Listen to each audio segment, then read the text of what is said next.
Rekan-rekan mahasiswa, setelah kita membedah strategi branding dan teknik copywriting yang persuasif, kini kita tiba pada segmen yang sangat krusial, perpaduan antara elemen visual dan call to action atau CTA dalam ekosistem desain iklan daring. Visual dan CTA adalah dua sisi mata uang yang tidak terpisahkan. Visual berfungsi sebagai magnet kuat untuk menghentikan laju audiens di tengah derasnya arus informasi media sosial, sementara CTA berperan sebagai kompas yang mengarahkan audiens untuk mengambil langkah konkret setelah mereka terpikat oleh konten tersebut. Perhatikan ragam format iklan yang ditampilkan pada slide ini, mulai dari banner ads, infografis, hingga email newsletter. Setiap format memiliki karakteristik ruang yang berbeda, namun semuanya menuntut sinergi desain yang matang antara estetika dan fungsi. Sebagai desainer komunikasi visual, Anda harus menyadari bahwa setiap elemen, baik itu pemilihan warna, bentuk tombol, maupun posisi tipografi, bukanlah sekadar dekorasi, melainkan keputusan strategis untuk mengarahkan perilaku pengguna. Setelah ini, kita akan membedah secara teknis bagaimana menempatkan elemen-elemen ini agar tingkat konversi iklan Anda mencapai hasil yang paling optimal. Selanjutnya, mari kita bedah contoh nyata penerapan strategi visual dan call to action yang sukses di pasar Indonesia, yaitu melalui peluncuran serum terbaru dari brand skincare Something. Dalam kampanye mereka di platform Meta Ads yang mencakup Instagram dan Facebook, Something menunjukkan betapa krusialnya membangun antisipasi sebelum produk benar-benar dirilis. Mereka secara cerdas memanfaatkan fitur countdown ads untuk memicu rasa ingin tahu audiens sekaligus membangun ketegangan yang positif.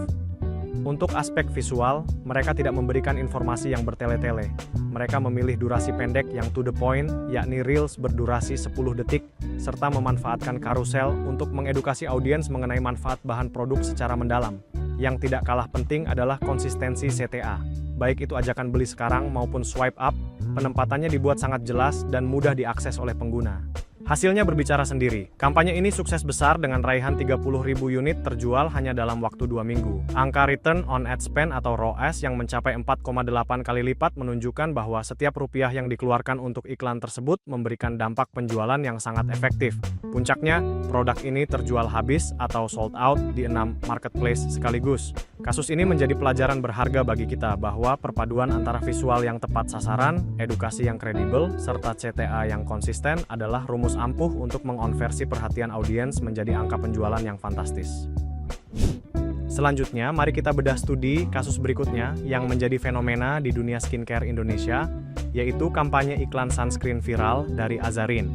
Azarin berhasil membuktikan bahwa pemasaran yang tepat tidak hanya soal estetika, tetapi juga tentang membangun otoritas dan menjawab keresahan konsumen secara langsung. Dalam kampanye yang disebarkan melalui Meta Ads, TikTok, dan Instagram ini, mereka menggunakan strategi yang sangat berfokus pada dua hal: kredibilitas dan pembuktian hasil. Pertama, penggunaan kolaborasi video dengan dokter kulit adalah langkah strategis yang sangat cerdas. Dalam industri kesehatan kulit, kepercayaan adalah segalanya. Dengan menghadirkan ahli di depan layar, Azarin berhasil meminimalisir keraguan calon pembeli sekaligus membangun otoritas merek yang kuat. Kedua, mereka sangat cerdik dalam menentukan fokus visual. Mereka secara eksplisit menunjukkan hasil penggunaan produk yang menjawab pain point atau keluhan utama pengguna sunscreen selama ini, yakni masalah white cast. Dengan memperlihatkan kulit yang glowing tanpa residu putih, mereka memberikan alasan visual yang tak terbantahkan untuk membeli. Hasil dari strategi ini pun sangat fantastis. Mereka mampu mencapai efisiensi biaya yang luar biasa dengan cost per klik hanya sebesar 20-70, yang merupakan angka sangat kompetitif. Dampak bisnisnya pun tidak main-main. Produk ini menjadi sangat viral, menjadi pembicaraan hangat di berbagai lini masa, dan yang paling krusial, penjualan mereka meroket hingga 300% dibandingkan bulan sebelumnya. Pelajaran utama yang bisa kita petik di sini adalah bahwa ketika Anda mampu memadukan kredibilitas ahli dengan demonstrasi produk yang menjawab kebutuhan spesifik audiens, Anda tidak hanya sekadar berjualan, tetapi Anda sedang menciptakan solusi yang diinginkan pasar secara masif. Mari kita beralih ke contoh menarik dari industri makanan dan minuman, yaitu strategi promosi dari Es Teh Indonesia. Berbeda dengan kampanye yang bersifat branding luas, Es Teh Indonesia di sini menerapkan pendekatan yang sangat taktis dan berorientasi pada penjualan langsung. Melalui platform Meta Ads dengan format karusel, mereka tidak hanya memamerkan produk, tetapi langsung mengomunikasikan penawaran nilai yang sangat menggoda, seperti buy one get one atau diskon 40%, yang ditampilkan secara jelas pada visual menu mereka. Strategi kuncinya terletak pada efektivitas penargetan lokal atau hyperlocal targeting. Dengan membatasi jangkauan iklan hanya dalam radius 3 km dari lokasi outlet, serta menyasar audiens yang spesifik seperti pelajar dan karyawan di sekitar lokasi tersebut, mereka memastikan iklan ini menjangkau orang-orang yang paling mungkin melakukan pembelian saat itu juga. Ditambah dengan integrasi CTA yang sangat lugas, seperti pesan sekarang, yang langsung terhubung ke layanan pesan antar seperti Shopee Food atau GoFood, mereka berhasil memangkas hambatan atau friction bagi konsumen untuk bertransaksi. Hasil dari strategi yang terukur ini sangat impresif, dengan click-through rate mencapai 4,9%, angka yang sangat solid untuk kategori iklan produk makanan, serta biaya per klik yang sangat efisien di angka Rp450. Mereka berhasil mendongkrak omset harian hingga 32% di cabang-cabang yang menjalankan kampanye ini. Pelajaran utama yang bisa kita petik adalah bahwa dalam bisnis retail atau F&B, kombinasi antara penawaran yang jelas, kemudahan akses pembelian, dan penargetan lokasi yang tepat adalah rumus paling manjur untuk mengonversi audiens digital menjadi pelanggan nyata. Terima kasih telah menyimak seluruh materi ini hingga bagian akhir. Sebagai penutup, mari kita tarik benang merah dari apa yang telah kita bahas dalam sesi pembelajaran kita. Perjalanan kita dimulai dengan memahami pentingnya konsistensi visual melalui contoh kampanye Tokopedia, di mana identitas merek yang kuat menjadi pondasi dasar dalam menarik perhatian audiens di tengah banjir informasi digital. Kita kemudian berlanjut ke teknik copywriting yang efektif dengan model AIDA sebagai kerangka berpikir utama untuk menyusun pesan yang terstruktur.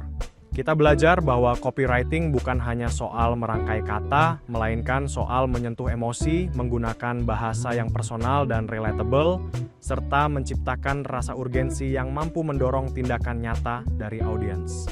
Pembahasan kemudian berlanjut pada integrasi elemen visual dan call to action yang taktis, sebagaimana diperlihatkan oleh kesuksesan Something, Azarin, dan ST Indonesia. Kunci utama dari semua studi kasus tersebut adalah bagaimana merek-merek ini mampu menyesuaikan pendekatan visual dan narasi mereka dengan karakteristik audiens serta perilaku pengguna di setiap platform yang spesifik.